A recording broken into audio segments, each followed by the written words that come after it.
आधिकारिक नाम Democratic People's Republic of Korea का इतिहास मुख्य रूप से कोरियाई प्रायद्वीप के विभाजन और किम वंश के शासन के इर्द गिर्द घूमता है। P. Earth. Strong Expedient. I mean say. Chapter 1.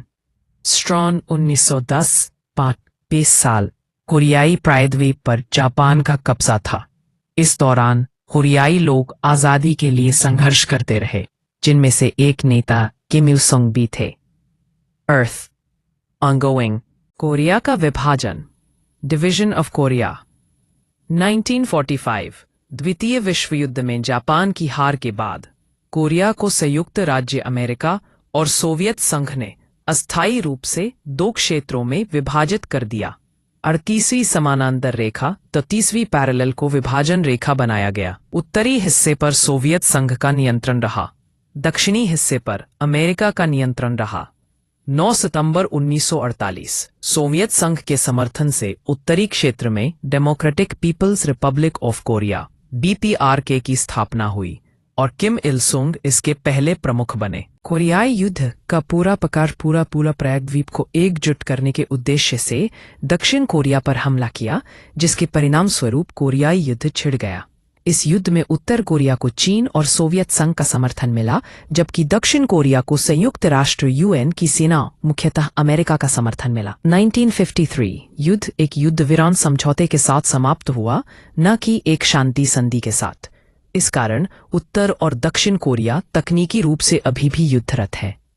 एक डिमिलिटराइज्ड जोन DMZ दोनों के बीच सीमा बन गया। किम वंश का शासन the rule of the Kim dynasty पास कोरियाई युद्ध के बाद उत्तर कोरिया ने किम इल सुंग के नेतृत्व में खुद को एक आत्मनिर्भर समाजवादी राज्य घोषित किया। पास किम इल सुंग 140 विचारधारा आत्मनिर्भरता को देश की मार्गदर्शक विचारधारा बनाया और एक कठोर तानाशाही की नींव रखी। वह देश के शाश्वत राष्ट्रपति कहलाते हैं। पास किम जोंग इल 1994-2011 किम इल सुंग की मृत्यु के बाद उनके बेटे किम जोंग इल सेना पहले की नीति अपनाई और देश के परमाणु हथियार कार्यक्रम को आगे बढ़ाया। उनके शासनकाल में 1990 के दशक में देश को एक भयंकर अकाल का सामना करना पड़ा।